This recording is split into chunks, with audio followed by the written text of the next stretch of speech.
Bite the body, Chicago. If you think Ryan Poles is building a contender, wait until you see this. First bombshell, a guard who will earn more than Travis Kelce in 2026 and comes with injury risk. $25 million OR financial suicide? Second, they're looking at a tackle discarded by two teams to protect Caleb.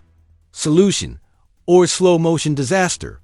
And third, the $48 million bargain that could burn out in 2 seasons. Or be the steal of the century. This is not a video. It's a warning. If you don't see this, you'll ignore the trap that could ignite chaos at Hollis Hall. Did Ryan Poles just sign the most dangerous time BOMB for the Chicago Bears? Jonah Jackson's extension could explode the salary in 2026. I'll give you the details you need to know now. Attention, Bears Nation. Do you think Ryan Poles is a salary cap genius? Or is he playing with fire by extending Jonah Jackson's contract? Because I tell you, these numbers are hair-raising. Look, when they brought Jackson from the Los Angeles Rams, everyone cheered, Pro Bowl in Detroit, violent blocker, depth issue on the line solved. But now the alarm is ringing. The 1-year contract extension drops his 2025 impact from $17.5 million to $10.5 million. Sure, that's how they signed Dalman, Odeyingbo, and Jarrett. That sounds good. But wait, in 2026, that number shoots up to $25 million. $25 million for a guard? That's more than what the Chiefs paid Trey Smith, $23.4 million this year. And you know what?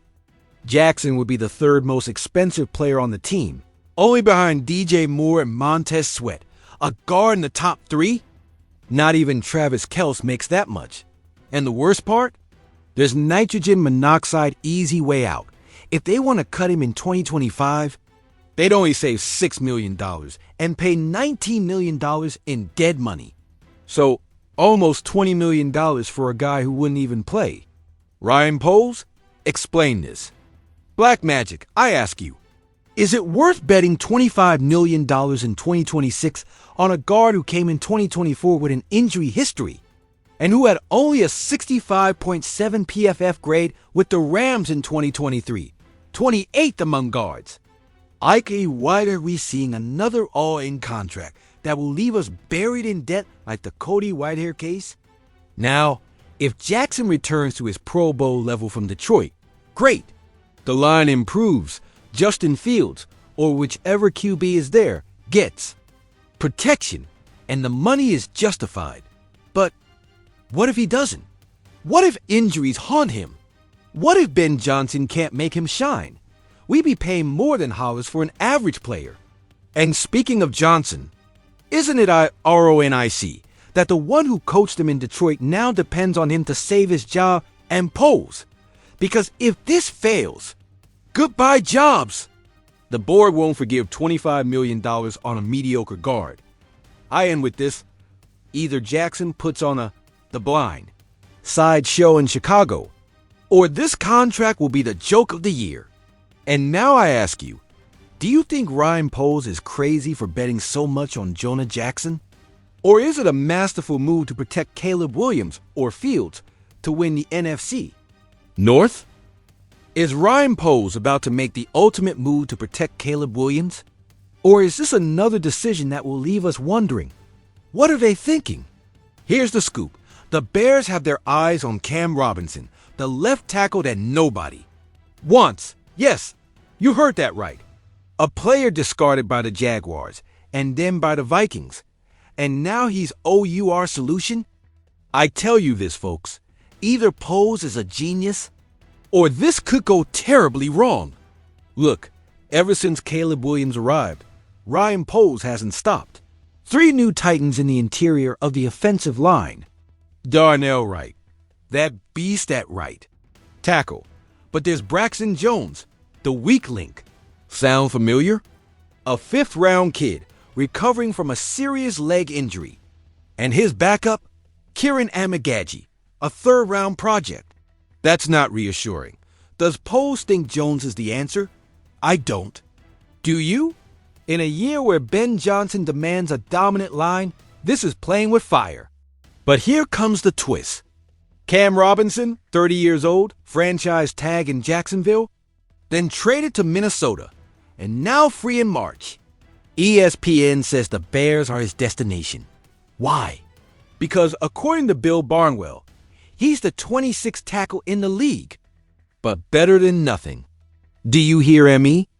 A guy that PFF ranks 20th among free agents with a record low pass blocking efficiency. And this will be OUR savior? I ask you, does he really deserve a contract even after falling from grace with 2 teams? Now then, the alternative. The 2025 draft, the 10th pick. But listen to this. The experts say this tackle class is full of tweeners. Projects? Risk? Very high. Can the Bears risk Caleb's future with an uncertain rookie? I think not. That's why Robinson, with a 1-year cheap contract, could be the lifeline. But at what cost? A temporary patch that delays finding the tackle of the future? Here's my verdict. If Poles isn't sure that Braxton Jones will be back at 100%, he must sign Robinson now. Why? Because Caleb Williams can't WIT. A line with holes will be a crime against his talent. Do you like seeing our generational QB running for his life? I don't. Robinson isn't all-pro, but he's a veteran. And in a line that already has 3 new stars, he'd be the glue we need. Will it cost more than expected? Let them pay. Caleb's clock is already ticking. And now a question for you, Bears Nation. Would you rather risk it with a rookie in the draft or bet on Robinson as a temporary solution?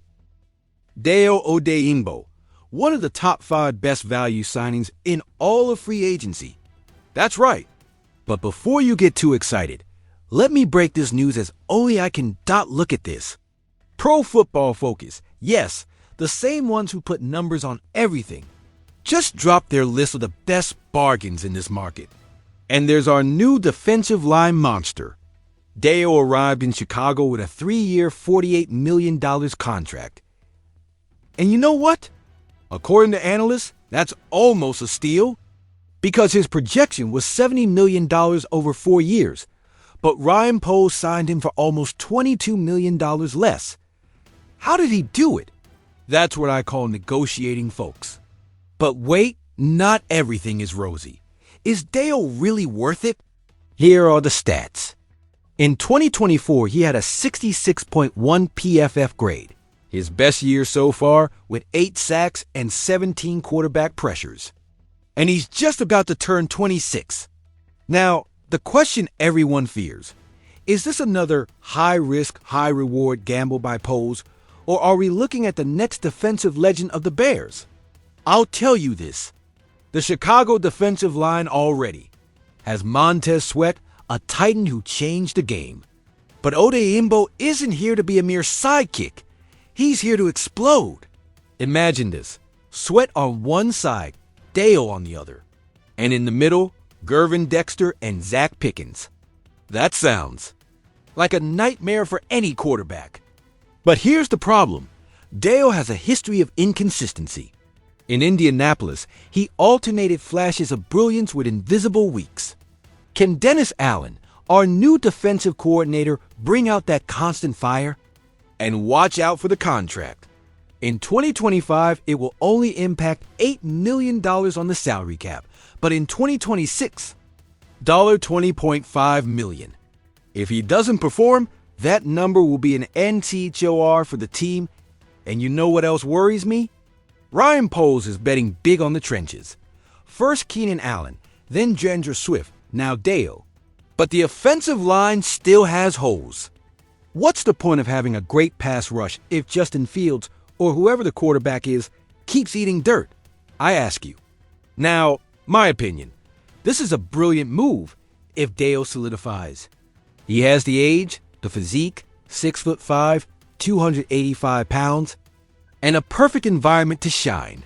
But if he doesn't make the leap, Poles will have burned $32 million guaranteed on a player not ready to be the man. And now, the $1 million question for you, fans. Do you think Dale Odeyingbo will be the key piece that propels the Bears to the playoffs? Or is he just another one of Poles' projects that will end in disappointment? Bears Nation. This is the moment to be heard. The key decisions are on the table and we want to know what you think. First, Ryan Poles has made a move-betting bid on Jonah Jackson. Is he crazy for taking such a risk? Or will it be a masterstroke? To protect Caleb Williams or Fields and conquer the NFC North? Second, the uncertainty in the offensive line. Would you rather you see a valuable draft pick on a rookie or trust Robinson as a temporary solution until the right moment comes? Third, Dale Odeyingbo arrives with high expectations. Will he be the key piece that takes the Bears straight to the playoffs? Or will we end up seeing another failed project by Poles? That's not all. We want you to be part of this family. Comment below your answers, debate with other fans, and you know what?